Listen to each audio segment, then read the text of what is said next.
News and notes from Rams OTAs and who will be the Rams steal of the draft this year. And Kyren Williams is being disrespected by who? That's coming up next on Locked On Rams.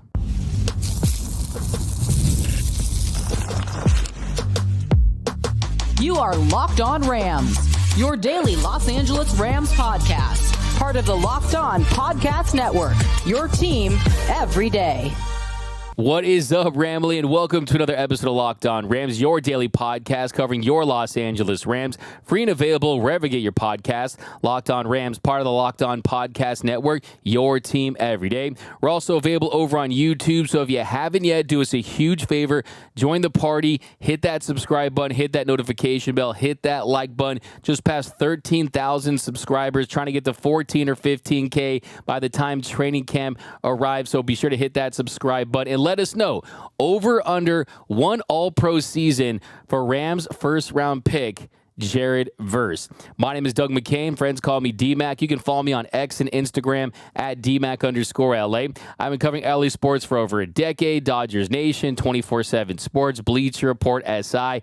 Now the Rams 4 Locked On. And today I'm flying solo. The People's Champ, Mr. Travis Rogers. He is out today, but we've got a jam-packed show for you. On today's episode, you will not want to miss, and you will not believe where PFF ranked Kyren Williams heading into the 2024 season, and who will be the Rams steal of the draft this season. We have an early contender, and we've got some OTA news and notes about Puka Nacua and Jared Verse. But first, this episode of Locked On Rams is brought to you by Game Time. Download the Game Time app, create an account, and use code LOCKEDON for $20 off your first purchase.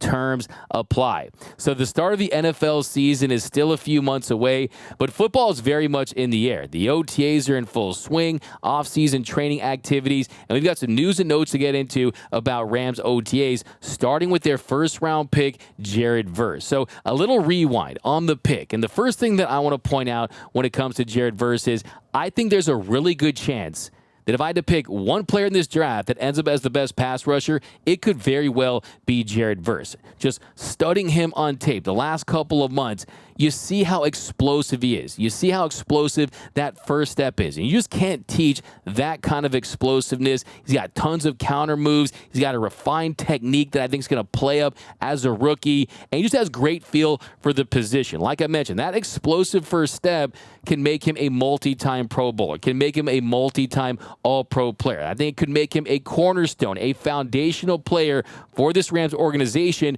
for the next 5 to 10 years. And what really stands out to me just watching him is how effective he is when he's being redirected, when he is analyzing and breaking down a scheme in real time after the football is snapped. I mean, this is a very high IQ, high motor player that pursues the ball from the start of the play to the very end of the play. He is relentless. He brings that relentless energy that you need from the whistle till the end of the play. And I think that's why he has the potential to be special. And for me, it's also his strength. I mean, that strength that he possesses mixed with his quickness, that powerful punch that he has, he just knows how to navigate his way through blocks, through linemen, and he is going to get to the QB. I also think, too, he's got the ability to do damage in the run game. You look at his tackling abilities. Sometimes you see some missed tackles in the backfield. I think that's an area where he can improve, but he has all the ingredients, all the talent that you need to go and potentially be a special player. I love this pick at 19. I loved it when they made it, and I love it even more after watching more and more film on him since they made the pick. And one of my big questions heading into OTAs was which rookies would stand out? Which rookies would make a good first impression, not just with the coaches, but with their teammates, and namely, Jared Verse has absolutely impressed his coaches so far. Mike Shula, the Rams' new defensive coordinator, he had this to say about Verse. He said, he's been great. He's been great. He's been as advertised. He loves football. He's a passionate guy. He loves coming in every day. He works really hard. He works really hard in individual drills. He wants to learn, and he showed that he's extremely coachable. He had a good first week last week, and we'll see the tape today, but it seemed like it was another good day. So Chris Shula likes to say things twice. He said he was great twice. He said he loves football. I mean, that's what you want to hear your defensive coordinator say about your first-round pick. What really stands out in his comments, though, was he's a passionate guy. And you see the leadership qualities in him. And we saw the leadership qualities in Kobe Turner last season. When he turned it on, he was one of the best rookies last season. And then with Aaron Donald retired, you need someone to step up. You need someone to carry that torch. I think Kobe Turner could be that guy. I think Jared Verse has the potential to be that guy. It just kind of reading his personality and you mix that with his talent, he has all the ingredients to be an elite edge rusher for this team. Not even just an edge rusher, right? I mean, this is a guy who can do a lot of things on the defensive line. And I think year one, they're expecting him to play a big role. This is not some type of project. This is a very refined player that could have a massive impact as soon as he steps onto that field, and you don't have to wait a long time. This is a plug-and-play type of player I think is going to do damage from the get-go. And I just want to say, too, it just felt great to make a first-round pick, okay? I felt like it was too long. Like I said, it's the SpongeBob meme where I'm Squidward and I'm looking through the blinds and it's Patrick and it's SpongeBob. They're having a good time making first-round picks. Well, guess what? Finally, Rams fans, we got to enjoy making a pick in the first round, the excitement that comes with it. And it had been 2,919 days since the Rams had selected in the first round. So, hey, I guess we know the rules now. You have to wait 8 years, and you can only draft players that their first name is Jared. Now we know the rules. So guess what? See you later, first round. I'll see you in 8 years. We're going to draft someone with the first name Jared. He'll probably be a player from the SEC, maybe from Georgia, maybe from Florida State. Who knows? But we know it's going to be a guy named Jared, and we know it's going to be in 8 years. Now, more takeaways from Rams OTAs. This one really stood out to me. It's about Puka Nacua. We talked about Puka Nacua a couple days ago. Every listeners will know. And Puka Nacua is said to be moving better in practice after the offseason workouts with Cooper Kupp. So just a little rewind. Puka Nacua was working out with Cooper Kupp a lot this offseason. Puka was talking about how he was throwing up in Cooper Kupp's bushes because he was working out so much. He looks like a different type of player. He looks slimmer. He looks trimmer.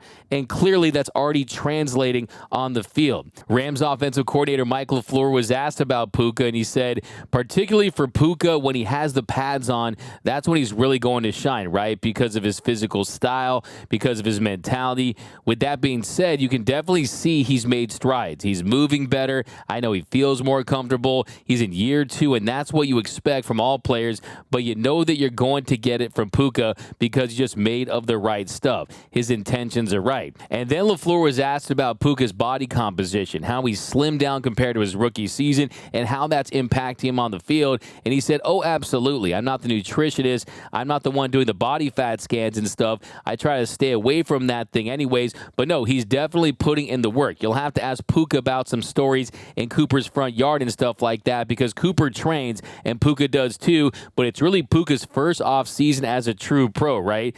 That rookie year, you're just spinning. You have so much. You get drafted, and the next thing you know, you're already at the facility following the regimen that we put forward. And I don't know how many weeks they took off, but it didn't seem like much because when they were kind of walking around here in March and February, they looked good from just their body composition. Maybe that's what I need to do with those guys in the offseason. So I'm very curious to see what this Puka Nacua looks like on the field because last season, that Puka was great. That Puka rewrote the record books, and if he lost some of that weight, are we going to lose some of that yak? Because last year, he was 6th in yak yards at 632 yak yards. He rewrote the rookie record book for receivers, had 1,486 yards receiving on 105 catches, did lead the league with 13 drops, so you want to see him cut down that number. I'm not overly concerned about it. I still think that he is going to be a great receiver. I think that he actually has a chance to be an even better receiver in year 2 because he is going to be a more complete receiver. I think you'll see the footwork improve.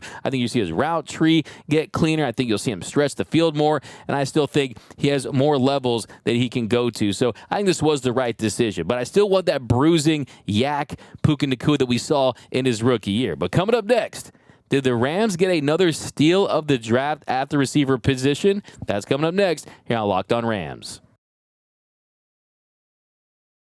Passion, drive, patience. The formula for winning championships is also what keeps your ride or die alive.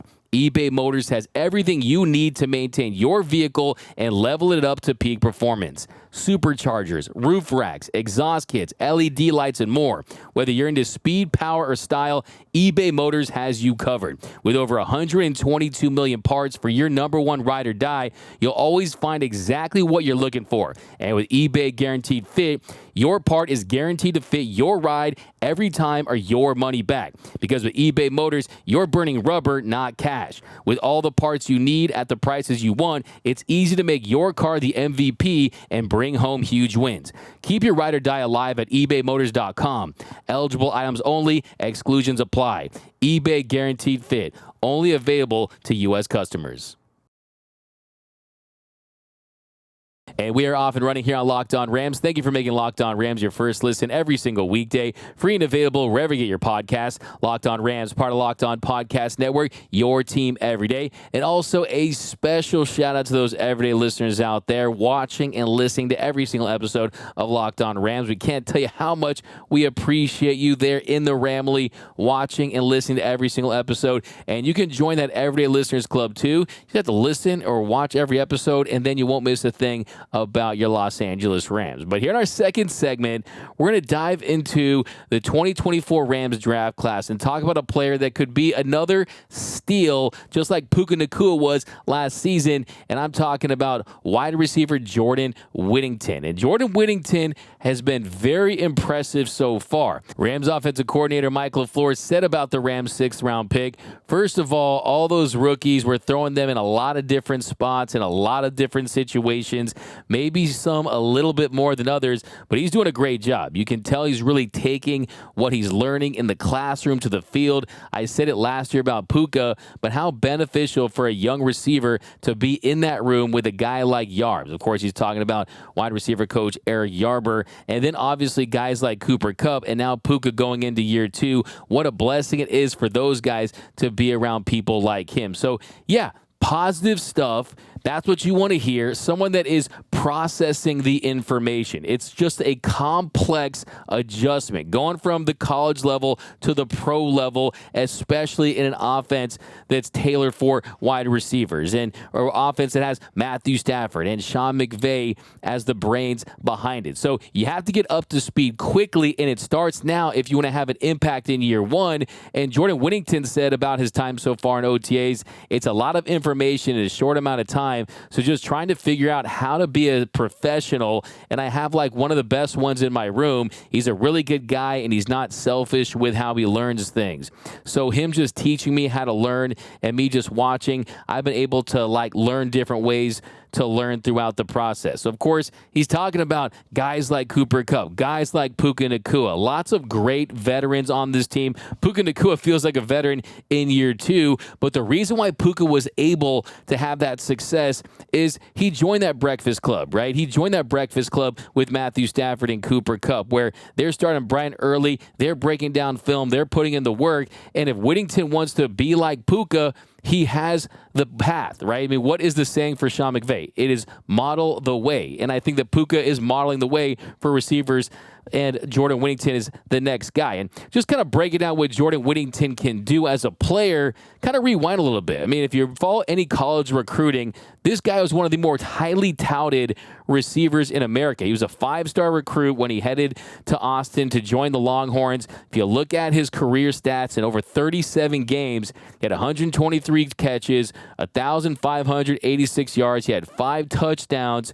During the 2022 season, he had a career-high 50 catches. So, yeah, it was a little underwhelming for him based on where he was recruited, and you had a lot of talent down in Texas, but still, I think where he is now, you'd pick him up in the 6th round, and I think he's someone that kind of fills that role that we saw with Ben Skoranek. I mean, Ben Skoranek was someone that led the way on special teams as the special teams captain, also was great as a blocking wide receiver during certain running situations, and I think if you look at what Whittington has as far as his skill set, he's valuable. I mean, when they run the ball on special teams, I mean, his ability to block. I don't know if you've seen his arms, but my man is jacked, okay? This guy definitely has the strength to do it at this level. And you look at where the wide receivers sit right now. You got Puka Nacua, you got Cooper Kupp, you got Demarcus Robinson, you got Tutu Atwell. Those are the receivers that are ahead of him on the depth chart. So there's not really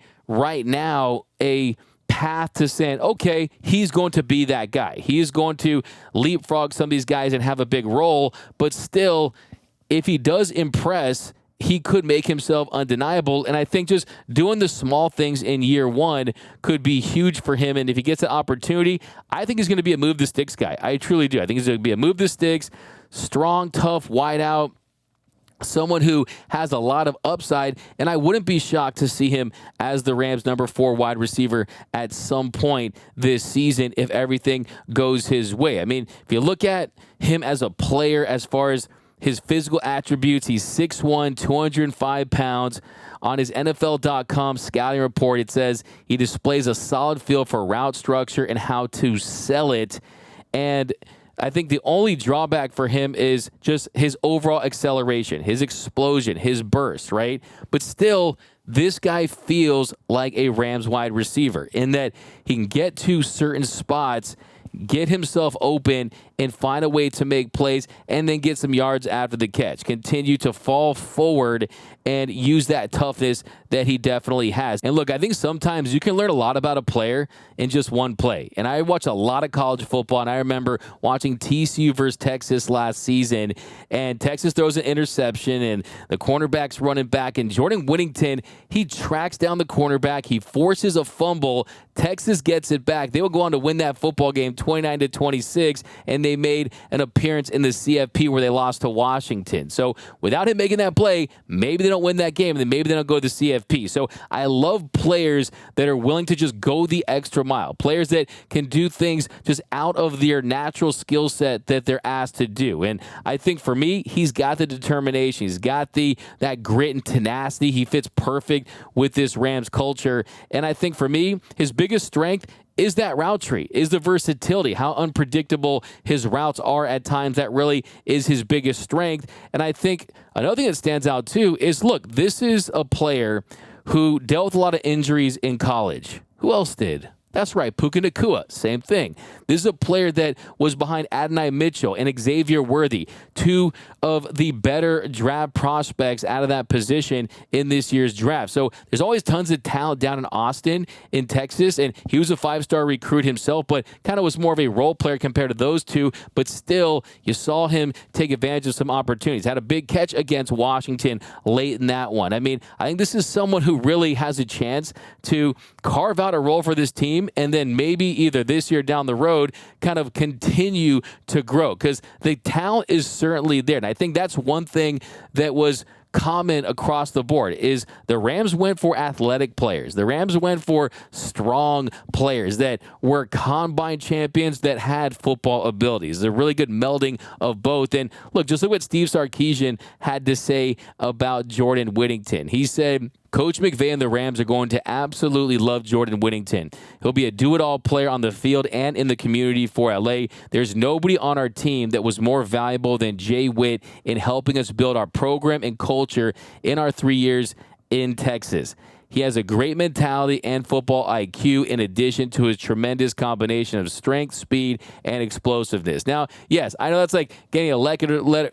And yes, I know that's like getting a letter recommendation from like a family member, right? Or using a family member as someone as your reference or something because it's your coach. He's going to want to make you look good. But a lot of things in there, just they stretch beyond what it means to be a wide receiver. Football IQ, leadership, off the field. I think this is someone that is going to make an impact on this team because I think he's got the DNA. He's got the requisite skills just beyond being a wide receiver that I think take him over the top. And I think he's going to succeed in the NFL. I truly believe that. I love athletic guys, strong dudes, and he's certainly that. And I think that he could be a steal in this draft. But coming up next, Kyren Williams was absolutely disrespected by PFF. We're going to talk about that next here on Locked On Rams. Welcome back to Locked On Rams. Thank you for making Locked On Rams your first listen every single weekday, free and available wherever you get your podcast. Locked On Rams, part of the Locked On Podcast Network, your team every day. Now, here in our third segment, we're going to talk about Kyren Williams and where he was ranked by PFF. Now, PFF, they recently put out their ranking of the top 32 running backs in the National Football League, and Williams was ranked 16th on that list. Number 16 out of 32, and we're talking about a player that averaged over 95 yards per game. No player in the NFL averaged more rushing yards per game than Kyren Williams. Only 4 running backs in the entire sport had more touchdowns than Kyren Williams, and he also missed 5 games due to the ankle injury and also rest at the end of the season. And PFF had this to say about Kyren Williams. After a quiet rookie season in which he received just 35 touches, Kyren Williams exploded in his second season in the NFL, earning an 80.3 grade across 12 games. In those outings, Williams rushed for 1,144 yards and 12 touchdowns at 5 yards per carry, and he also led the league in rushing yards per game. He forced the 10th most missed tackles, averaged 3.34 yards after contact, and racked up 26 explosive runs of 10-plus yards. He'll continue to feature in the Rams offense moving forward. So you say all those nice things, and then you put him at 16. I just don't understand the disrespect. Is it because they think he's injury prone? Is it based on him being out for OTAs? I have no idea, but I look at that list, and you mean to tell me Tony Pollard is 2 spots higher than Kyren Williams? How could you have that? He averaged 4 yards per carry. Kyren Williams, 5 yards per carry. He had 6 touchdowns, and he played in all 17 games. 6 touchdowns compared to 12. Kyren had double the amount of touchdowns, and Kyren also averaged 36.2 more yards per game than Tony Pollard. That is absolutely ridiculous. I know these are just rankings. I'm not supposed to get hot and bothered about them, but I just think that's totally absurd. And you look at the rest of the list and guys that were ranked higher than him. You had Isaiah Pacheco at 15th. You had Kenneth Walker, the second, at 12. You had Travis Etienne, 11th. You had Jahmyr Gibbs, 9th. I mean, those are some good running backs, but still, Kyren Williams is definitely at the very least a top 10 running back. You can even make the case he's higher than that based on his production. I mean, if he had played 16 games last season, I mean, healthy, we're talking about someone that would have had a monster year beyond belief, and he's in the conversation with a top 5 grade right there. So I just don't get it. I don't think that he gets enough credit. Are they trying to say he's a product of Sean McVay and the Rams offense and Kevin Dotson, the success that he had? I don't know what their justification is for this ranking, but this is absolutely absurd. And I'm hoping that Kyren Williams and Blake Corum can work to be one of the better 1-2 punches at the running back position in the NFL. Definitely think they have the potential to be that, but still, PFF, put some respect on my man's name. If I'm Sean McVay, I'm taking that list, I'm printing it out, and I'm leaving it in Kyren Williams' locker just to add some fuel to the fire. He probably doesn't need any more motivation because I know how he's wired. He's a dog, but still, Kyren Williams, he should have been higher on that list. And by the end of the year, I guarantee he'll be higher on that list. But that's going to do it for this episode of Locked On Rams. My name is Doug McCain. You can follow me on X and Instagram at DMAC_LA. And until next time, whose house? It's Locked On Rams house.